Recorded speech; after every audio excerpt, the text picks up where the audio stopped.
Wuthering Waves, releasing in just a few weeks, has had a bit of a lukewarm reception to its 1.0 story from the initial beta tests.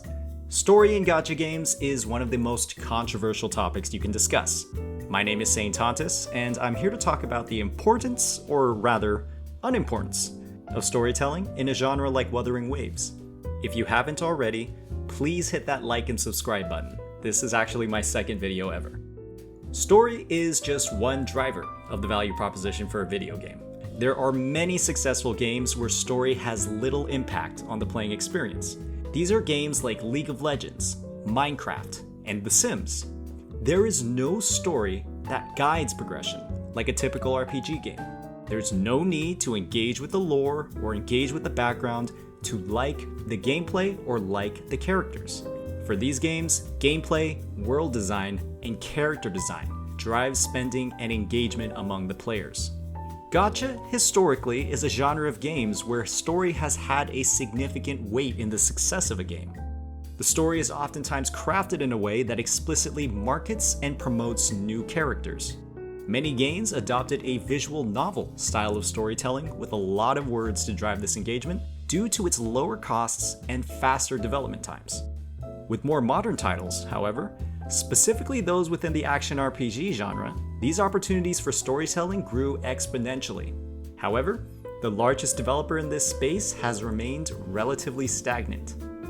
Genshin Impact is a game where critiquing the story can give you a wide range of responses. Many applaud the massive number of world and story quests. These give fantastic context and vivid lore to this undeniably fascinating overworld. The main problem with Genshin Impact's story, though, is not its design. It's the delivery. Equipped with the power of an immersive open world, Hoyo instead opts into delivering details about the characters and plot development through needlessly verbose dialogue or incredibly static, low-quality in-game animations. Remember what Mr. Anderson told you back in 3rd grade? Actions speak louder than words. The disconnect between free-form, action RPG combat to a dialogue tree that takes over 30 clicks and 20 paragraphs to get through is jarring. So jarring, in fact, that people simply stop playing the game, aside from the main Archon quests. Unless Genshin is the only game a person plays, there's likely something much better they can do with their time. The opportunity cost of playing Genshin story quests is often too high, even for daily players. Even the biggest creators for this game, who regularly spend thousands of dollars on new character releases, have a massive catalog of incomplete story quests. Some even go so far as to literally pay somebody to play the story of this game for them. Do you know how many content creators I know that have a fucking separate person piloting their accounts through fucking story quests? I could fucking literally expose 4 to 5 people immediately. They literally have people piloting their fucking accounts to do story quests for them. Okay? Why? Because they don't fucking want to make content around it. Genshin's story is so hard to complete. Streamers will pay for boosting services, account boosting services, stuff that you typically only see in games like League of Legends. If the game's biggest fans cannot bring themselves to play the Genshin Impact quests, is Genshin really a good benchmark for Wuthering Waves' story? Will Wuthering Waves have a bad story if the overworld isn't littered with dozens of miniature novels that mimic dating simulator gameplay more than an action RPG? Well, the answer to both of those questions is no. Genshin brought an incredible value proposition in 2020 with modern gameplay relative to the rest of the industry, and yet to this day utilizes the same archaic storytelling techniques as games released more than a decade ago.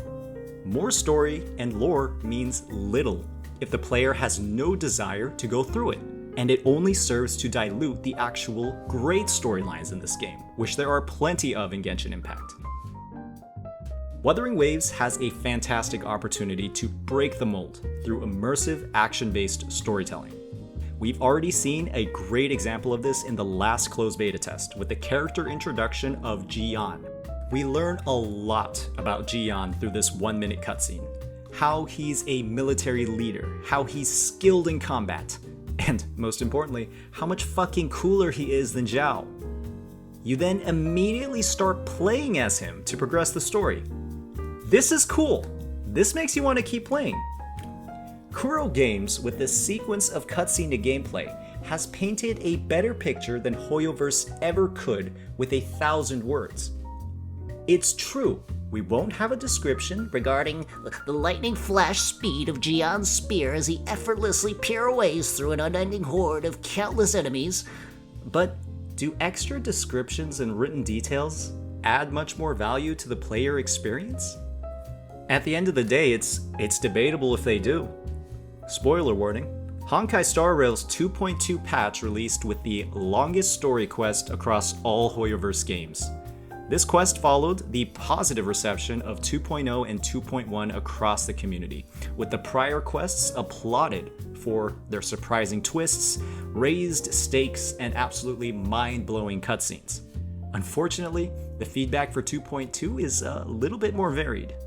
The main concerns with this quest focus on pacing caused by hours of dialogue-only gameplay, repetition of previously stated dialogue, and then needlessly verbose, slow-paced monologues. That'll have you thinking the writer was on commission for Merriam-Webster. This man, right here, he is too old to be talking this slowly. He does not have the time. The end result is a needlessly delayed payoff. Mountains of dialogue, separating you from incredible moments like this. Created you! Divine being will become the foundation of our paradigm! Then, witness the will of the weak! Rather than being a downgrade in HSR storytelling, 2.2 is just a regression to the mean. This is vintage Hoyoverse. What this all means for Wuthering Waves is that there is a massive opportunity for prioritization as the game develops from 1.0 onward. Players spend their time on activities that they find fun and engaging. And when quests become so tedious that players view them more as an obstacle to rewards rather than a journey, you simply add barriers to the content people enjoy. The Genshin formula is undeniably a winning formula, but Hoyoverse is a tenured studio that has been developing games for decades. They're also a studio with a massive budget to spend. And with that budget, instead of adding more new endgame content, they spend it on a children's card game and shitty anime sims. Kuro is facing an absolute behemoth. This is the weeb David versus Goliath. The last thing players of a gameplay-driven action RPG need is a development pipeline sidetracked by a focus on content that's just garbage. It's not really that important.